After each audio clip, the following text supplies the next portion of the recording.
If you're getting ready to retire, or maybe you've already stepped into retirement, selling these 5 things can make a huge difference, not just financially, but emotionally too.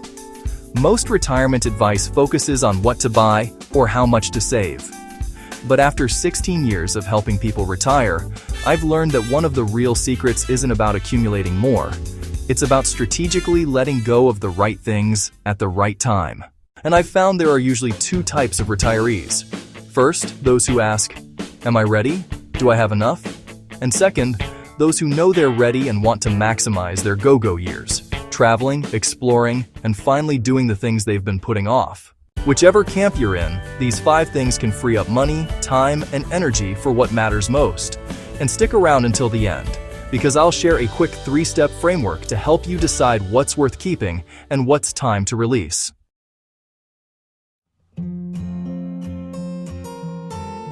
This one makes the biggest financial impact. Your house probably wasn't always oversized. It was perfect when the kids were home, but now, with the kids grown, that house might be more space and more expense than you need. One of my clients had a 5-bedroom home in Illinois where they raised their family. They loved the location, near downtown, close to parks. But they were tired of cold winters.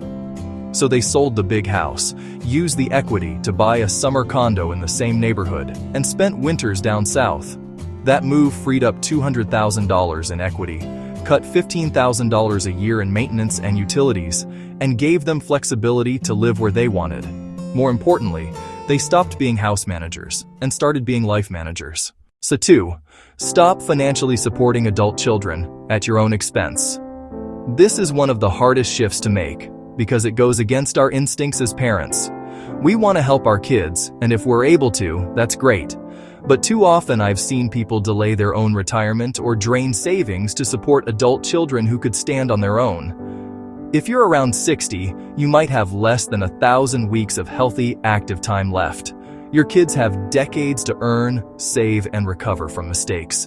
One couple I worked with delayed their retirement by 3 years to help their daughter buy a home. Kind and generous, but those were 3 prime years of their retirement they'll never get back. Their daughter could have taken a mortgage or waited a little longer. Remember, there are loans for houses, cars, and education, but there are no loans for retirement. If you can help your kids without hurting your financial security, wonderful, but don't sacrifice your limited time for challenges your children can and should learn to solve themselves. 3.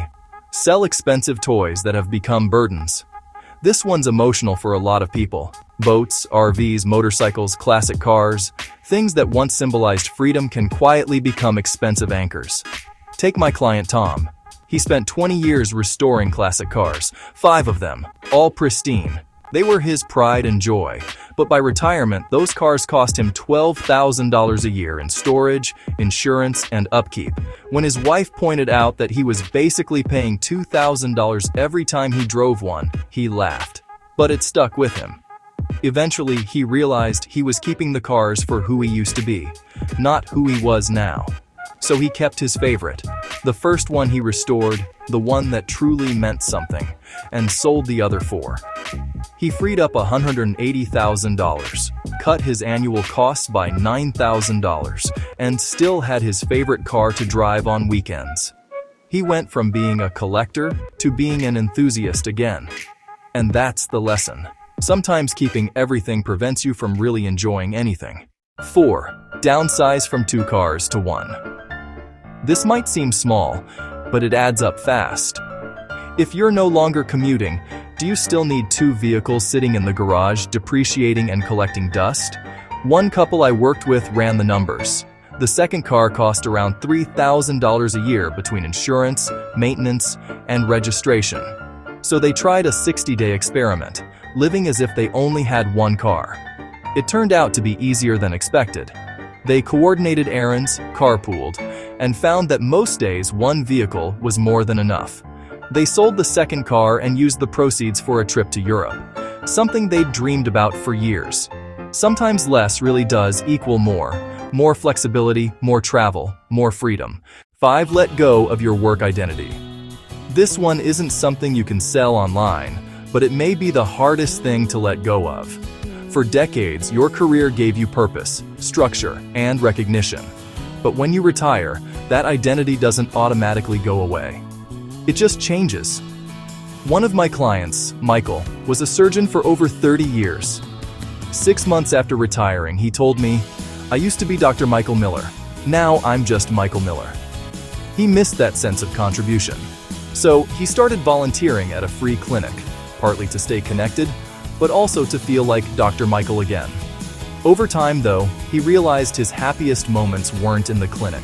They were mentoring young doctors, woodworking in his garage, and being Grandpa Michael to his grandkids. That's when it clicked. His job title wasn't who he was. It was just what he did. The happiest retirees don't try to rebuild their old professional identity. They use retirement to rediscover parts of themselves that were buried under decades of responsibility. You can't step into your new life if you're still holding on to your old one. The 3-step framework for letting go. Now let's talk about that simple framework to help you decide what to sell or stop doing. It's just 3 questions, but they'll help you make smarter, more confident choices. Step 1. Does this serve my new life or my old one? Ask yourself, was this important because of who I was or who I'm becoming? Do I still use it? Does it fit the lifestyle I want now? Or am I keeping it out of habit? Step 2. What's this really costing me? And what's it worth? Think about the direct cost, maintenance, insurance, utilities. The opportunity cost, what else that money could do. The energy cost, time, stress, attention. The space cost, is it limiting my freedom? Often the biggest cost isn't money, it's energy. Step 3. If I let this go, what becomes possible? This question shifts your mindset from scarcity to abundance. What experiences could you create? What stress could disappear? How would simplifying feel? And here's a simple test. Try living as if you'd already sold it. If you're unsure about selling the RV, take 90 days off from using it. If you're considering downsizing, spend a season in a smaller space. See how it feels. Do you miss it, or do you feel lighter and freer? Final thoughts: retirement isn't about deprivation. It's about optimization. It's not about having less. It's about making room for what matters most.